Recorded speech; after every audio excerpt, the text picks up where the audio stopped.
Hello people of YouTube, TWK here, and welcome to my stream of conscious style video on World Wrestling Federation No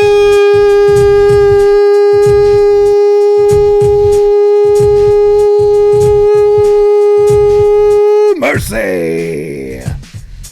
Oh boy, this game came out on the N64 all the way back in the year 2000. In the year 2000! I thought I could get a higher pitch than that. Nevertheless, this game is very special to very many people, so let's take a look at why, shall we?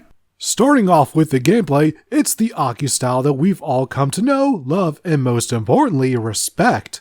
B strikes, A enters a grapple, followed by A or B removes, the control stick taunts, and all this builds up momentum until you're in special mode.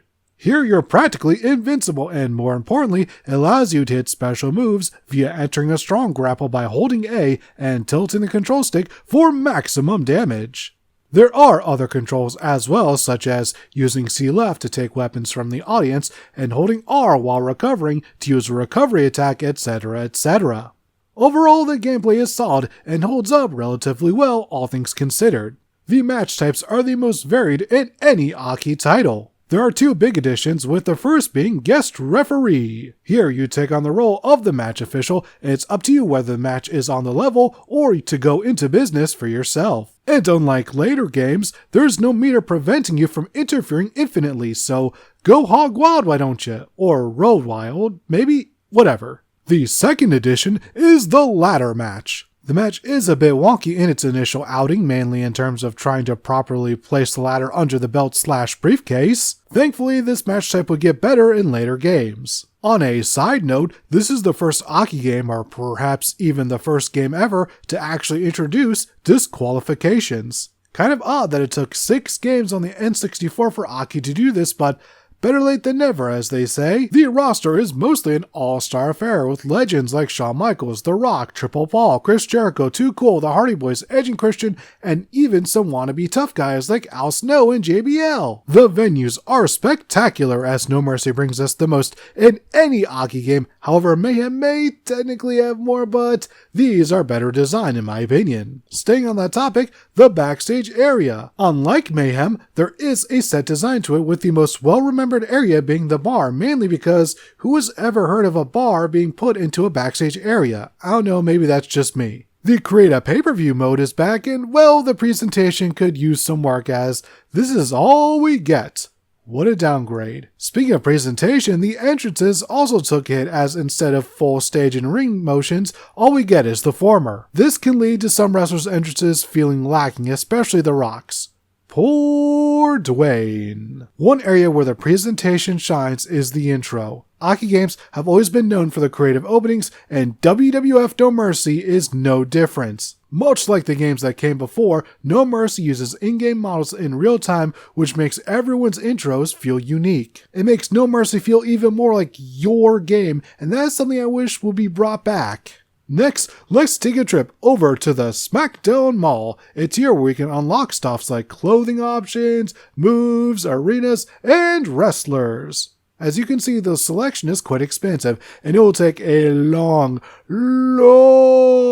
time to completely unlock everything, especially Godfather's hose. This is also the area where you can create your own wrestler as well as edit the in-game roster. Well, kind of. You can change the wrestlers' names, entrance theme, and appearance, but that's about it. You can't edit the moveset, stats, or who their rivals are. This is the biggest offense to me, as this was at the height of the Attitude Era, and feuds were starting all the time. Now, for the single-player modes, where you'll be getting the cash to unlock all the cool stuffs. First up, Survival. It's a gigantic Royal Rumble plus pinfalls, submissions, and KOs, although the easiest way to eliminate people is via ring out.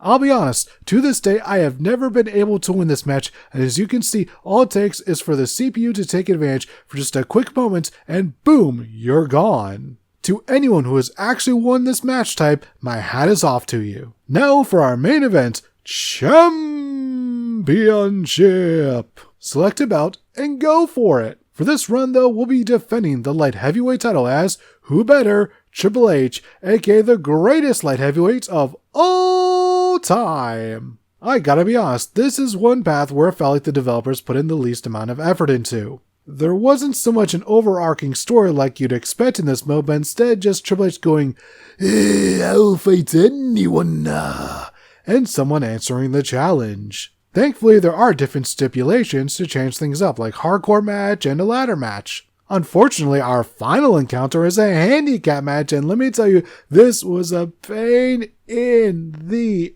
ass. Also, unfortunately, there tends to be at least one handicap match in every path you take, which I am not a fan of. This is just artificial difficulty, and there's no other way to describe it other than pure unadulterated lame. Nevertheless, I hope that if we ever do get a sequel to AEW Fight Forever, its single player mode is more like this and less like the one we got, regardless of how much I actually did enjoy it more than others. And yes, even if that means there's still no voice acting, as most wrestlers, they aren't the best in that field anyways. Overall, World Wrestling Federation No Mercy is still a game that is worth going back to. It may not be my favorite in the series, that honor goes to the virtual pro wrestling games, but I can still see why No Mercy holds a special place in the hearts of many. And if you can't after watching this, then I recommend checking it out for yourself to see why, as a video on YouTube can only do so much in comparison to actually picking up a controller and playing it for yourself.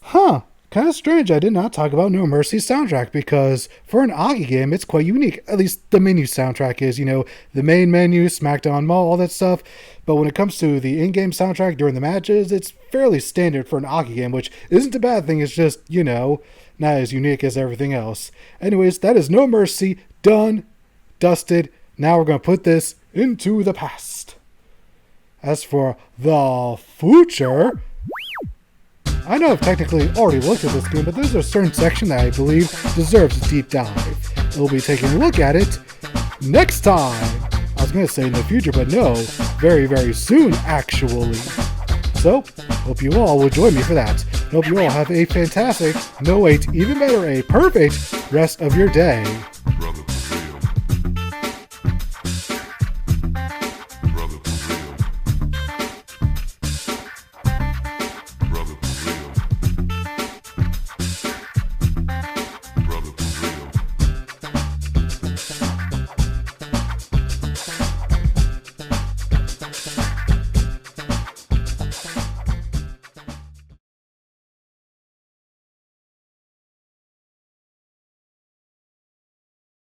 Man, I cannot believe I almost screwed up my catchphrase. Goodness gracious. Anyways, you want to see the AI in No Mercy being a little bit wonky?